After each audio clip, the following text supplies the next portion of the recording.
오늘은 시편 2편 1절에서 12절 주님의 통치를 받는 삶입니다.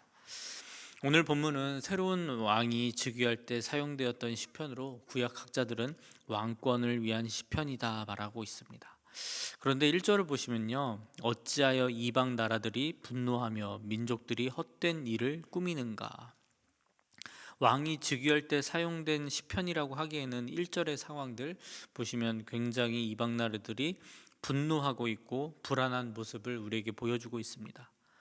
새로운 왕이 즉위한다라는 것은요, 새 왕에 대한 통치력이 검증되어 있지 않은 시기였기 때문에 정치적으로 군사적으로 불안감이 있는 시기이기에 주변 속국들은요, 이때를 기회 삼아서 동맹을 깨기도 하고 충성을 거부하거나 조공을 중단하기도 하고 독립을 시도하기도 했다라고 합니다.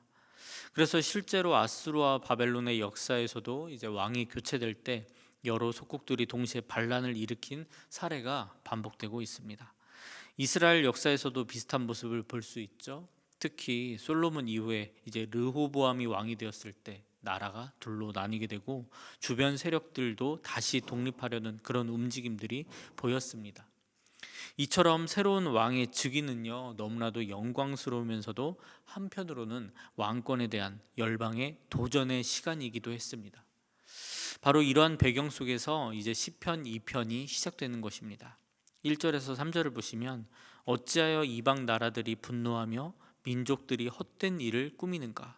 세상의 군왕들이 나서며 관원들이 서로 꾀하여 여호와와 그의 기름 부은 자를 대적하며 우리가 그들의 맨 것을 끊고 그의 결박을 벗어버리자 하는도다. 열방들은 지금의 왕으로 즉위하는 왕을 그리고 여호와를 인정하지 않으려고 하고 있습니다. 그런데 이 왕이 누구입니까? 여호와 그 기름을 부음 받은 자였습니다. 바로 하나님께서 택하시고 하나님께서 세우신 왕이었죠. 하나님께서 세우신 왕을 인정하지 않습니다. 그래서 맨 것을 끊고 그의 결박을 벗어버리자. 하나님께서 세우신 왕을 하나님의 통치를 끊어내겠다라고 고백하고 있죠. 그래서 이에 대하여서 하나님께서는 어떻게 반응하셨나요? 4절입니다. 하늘에 계신 이가 웃으시며 주께서 그들을 비웃으시리로다.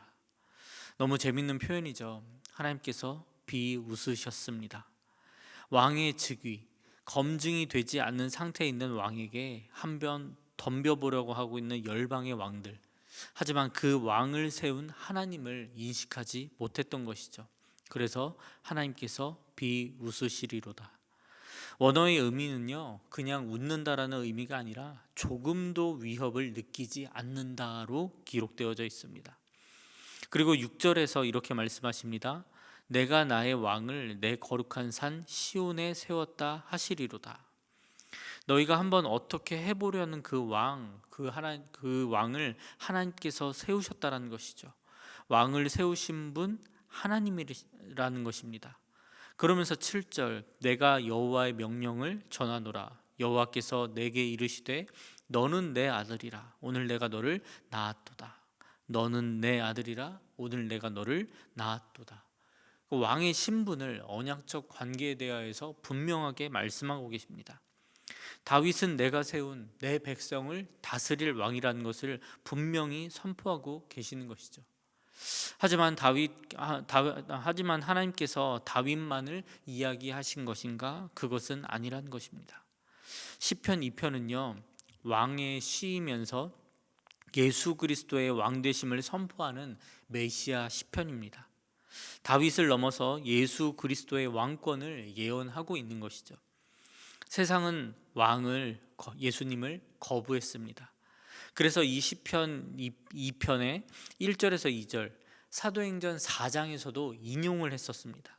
예수님을 십자가에 못 박은 헤롯과 본디오 빌라도 유대의 지도자들의 반역을 이 시편의 성취라고 해석하고 있습니다.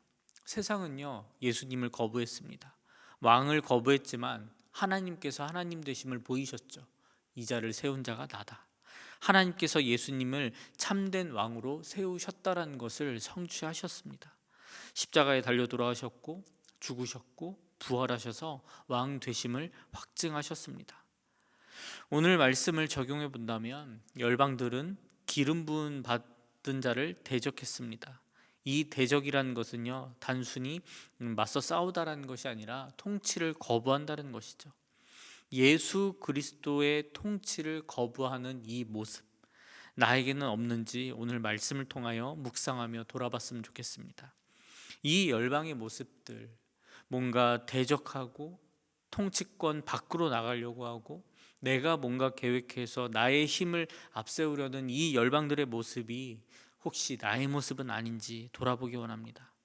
주님의 통치보다 나의 통치를 더 앞세우는 삶을 살고 있지는 않은지, 하나님의 자리를 빼앗아 내가 왕이 되어 있지 않은지 돌아보시기 바랍니다. 그러면서 하나님께서 열방들에게 본문에서는요, 이렇게 초청합니다. 11절 12절인데요. 여호와를 경외함으로 섬기고 떨며 즐거워할지어다. 그의 아들에게 입맞추라. 그렇지 아니하면 진노하심으로 너희가 길에서 망하리니 그의 진노가 급하심이라. 여호와께 피하는 모든 사람은 다 복이 있도다.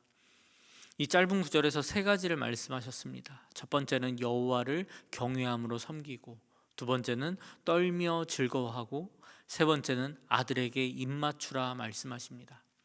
경외하라, 무서워 떨라는 것이 아닙니다. 무서워하라는 것이 아니죠. 존경과 영광으로 하나님의 압도적인 거룩함 앞에 엎드리라는 것이고, 섬기라는 것이고, 떨며 즐거워하라, 그 경외함 가운데 기뻐하라는 것입니다. 그리고 마지막으로 입맞추라, 가장 중요한 명령이죠. 고대 사회에서 왕에게 입맞춘다라는 것, 이것은 사랑의 표현이 아닙니다. 충성과 복종을 맹세하는 행위였습니다. 왕께 복종하라는 것 협박처럼 느껴지십니까? 그렇지 않습니다. 왕께 복종하라, 이 문장의 끝은 이렇게 끝납니다. 여호와께 피하는 모든 사람은 다 복이 있도다. 왕께 복종하라는 것 복이 되게 하기 위함입니다. 여호와께 복종하고 여호와께 피하는 것, 속하여 있는 것, 하나님 안에 있는 것, 이것이 복이라고 말씀하고 있는 것이죠. 우리에게 자유가 주어졌습니다. 그래서 나의 마음대로 하는 것이 행복하다? 그것이 아니라는 것이죠. 그리스도인은 자유가 행복이 아닙니다. 자유는 복이 되어야 되는 것입니다. 여호와께 복종하고 여호와께 속하여서 내 자유를 마음껏 누리는 것, 이것이 복이라는 것이죠. 하나님 안에 있는 자유를 내가 사용하는 것, 이것이 우리의 가장 큰 복이라는 것입니다. 인간은 하나님께서 정하신 질서 안에서 가장 온전한 자유를 누릴 수 있다는 것입니다. 어제 시편 1편은요, 복 있는 사람으로 시작했습니다. 오늘 시편 2편에서는 그에게 피하는 자는 다 복 있다라고 말씀하십니다. 결국 복 있는 사람은 어떠한 사람입니까? 하나님을 신뢰하고 왕 되신 그리스도의 통치를 기쁨으로 받아들이는 사람, 이 사람이 가장 복 있는 사람이라고 시편 1편과 2편을 통하여서 우리에게 말씀하고 있는 것입니다. 그래서 오늘 내 안에 있는 열방들, 그 모든 것들을 버리고 주님께서 기름 부으시고 택하신 예수 그리스도로 살아가겠다, 입맞춤으로 나아가겠다, 이것을 오늘 결단함으로 나아가시기 바랍니다. 그래서 주님의 통치 속에, 그 복종 속에 자유와 평강의 은혜를 누리시길 바랍니다. 오늘도 그 은혜의 결단을 승리로 하나님께서 인도하실 것입니다. 오늘도 성령 충만함으로 성령 하나님의 인도하심 속에 승리의 인생 되시길 주님의 이름으로 축원합니다. 기도하겠습니다. 전능하신 하나님 아버지, 고맙고 감사합니다. 오늘 말씀을 통하여서 다윗을 통하여 예수 그리스도를 메시아를 예언해왔던, 예표해왔던 이 말씀을 묵상하게 하시니 고맙고 감사드립니다. 하나님, 정말 복 있는 사람으로 살아가기 원하는 그 간절한 마음을 오늘 말씀을 통하여서 다시 한번 재점검하고 정비할 수 있도록 인도하여 주시옵소서. 복 있는 사람이 되기 원합니다. 그것은 바로 하나님 말씀 안에 거하는 것, 하나님 안에 있는 것이 가장 복된 삶이라는 것을 오늘 말씀을 통하여 깨닫습니다. 내 안에 살아 꿈틀거리는 나의 나됨을 모두 다 내어놓고 내 안에 있는 그 손가락질하던 열방의 모습들 다 내려놓고 오직 하나님 말씀 앞에 무릎 꿇으며 예수 그리스도에게 입맞추며 복종하며 충성됨으로 나아갈 수 있는 우리 귀한 성도들 될 수 있도록 인도하여 주시옵소서. 하나님께서 보시기에 아름다운 존재로 태어났지만 그렇지 못한 역전된 모습을 보였습니다. 하지만 예수 그리스도로 다시 역전시키시고 보시기에 좋은 모습으로 살아갈 수 있는 길을 여셨습니다. 아버지 하나님, 그 길을 묵묵히 걸어갈 수 있는 은혜를 부어 주시옵시고 더욱더 경외함으로 나아갈 수 있는 우리 귀한 성도들 될 수 있도록 주님 붙드시고 인도하여 주시옵소서.